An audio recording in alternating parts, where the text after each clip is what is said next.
everybody. Welcome back if you're watching. So we are posting some more notes for you today. The next packets, or the next pages in your packet rather, should be about the number system. And so today is not really how-to math. It's let's look at all the different types of numbers that we know and let's look at the system together. Because what we're getting into are complex number systems, which includes all of these numbers. So the first page you're going to need is the number system page here. And then hopefully, I'm not sure if it got copied on the back or not, but it looks like this. And we're going to use these two pages. They're basically going to include the same information, but we are going to document it in different ways so that you can see how the numbers get structured together. So we're just going to fill in this chart. So you can see there's different letters, different boxes. Essentially, this is a type of Venn diagram where there's a large box and then there are smaller boxes within those boxes. So notice there's some boxes here that are together. This box, not part of that, but it is part of this box. All of that is part of the bigger box. And then there's this box down here all by its lonesome. So that's what we're going to take a look at. So up here in this left-hand smallest box are what's called the natural numbers. And the natural numbers get recognized with this symbol here. It's like a double slant N, kind of like when we do all real numbers and so forth. It's similar to that. Our natural numbers are basically your counting numbers. 1, 2, 3, 4, so on, right? So these are your counting numbers. Right? Call these counting numbers.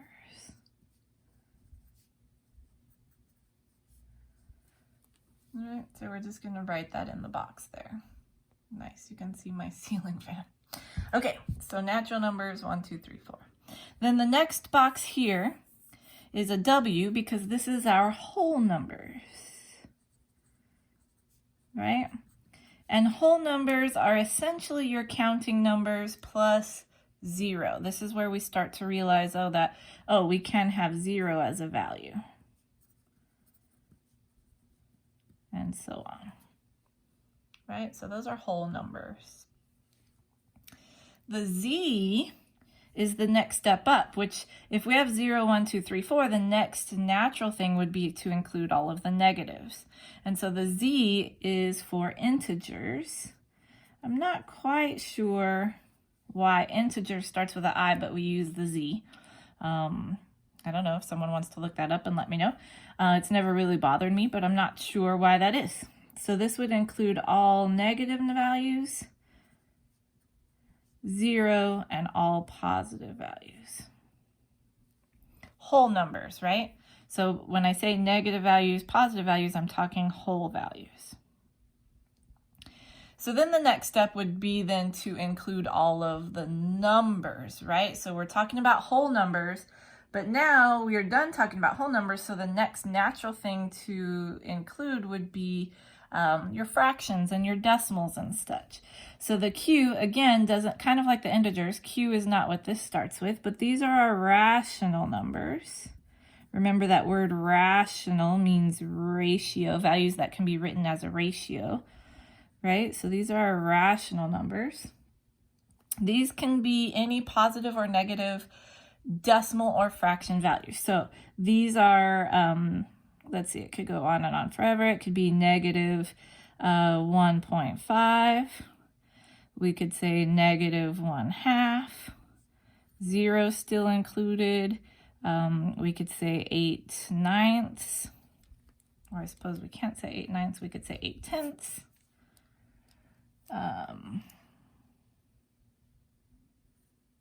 Or I suppose we could do 8/9. I don't know, is that irrational? Doubting myself. So negative 1.5, negative 1/2, 0, 8/10, 1, right? Like any kind of values that are positive, negative. This is now including fractions and decimals, right?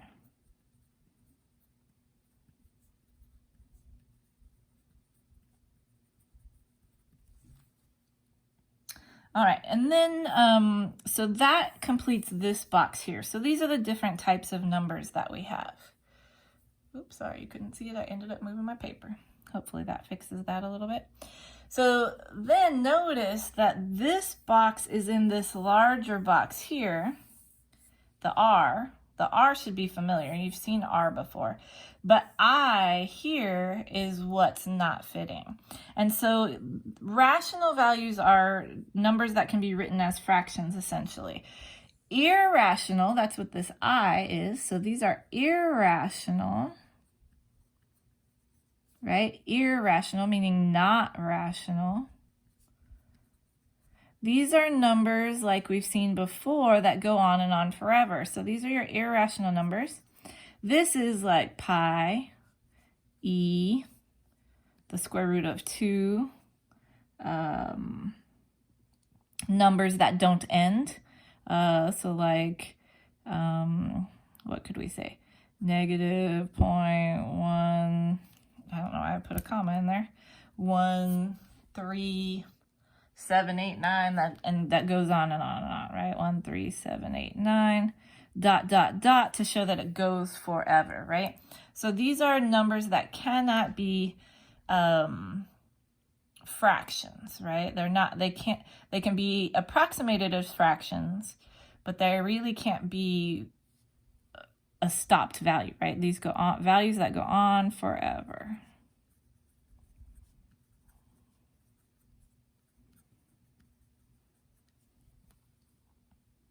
Right?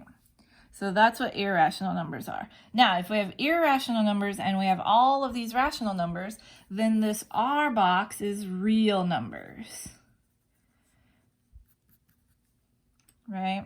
And we've shown that before as the double back R. We've seen that in class before. This means all of these numbers, right? So all of these values are what we're talking about, real values. Right? So now, right, that leads us to the bigger box. We're almost done with this page. The bigger box is a C, but within the bigger box is this little box down here. So here's the trick, right? If these are all real numbers, then these must be not real numbers, right? And this is actually what our next topics are about. These are what's called imaginary numbers.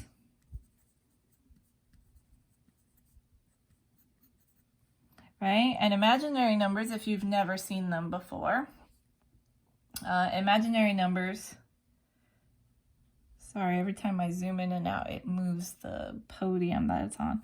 So imaginary numbers are anything with an I in it. So these could be something like 3i, negative 1/2 I. What else? I don't know.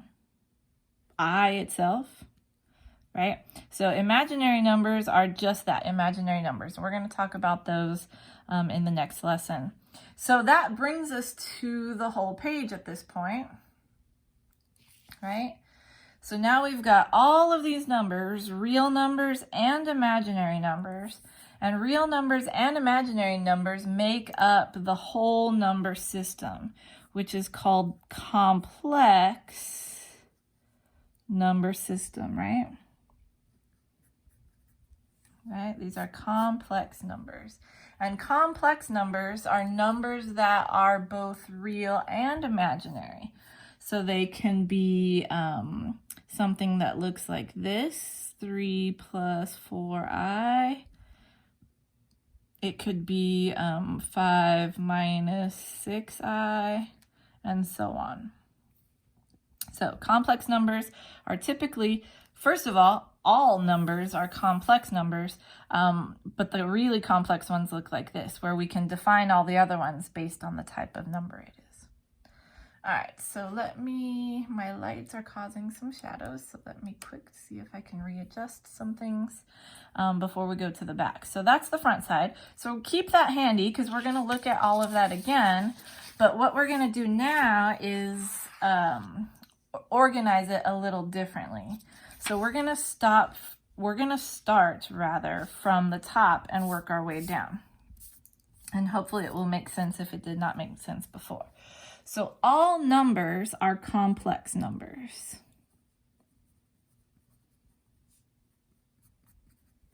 Right? All numbers are complex numbers. But within complex numbers, we have real numbers and you have imaginary numbers.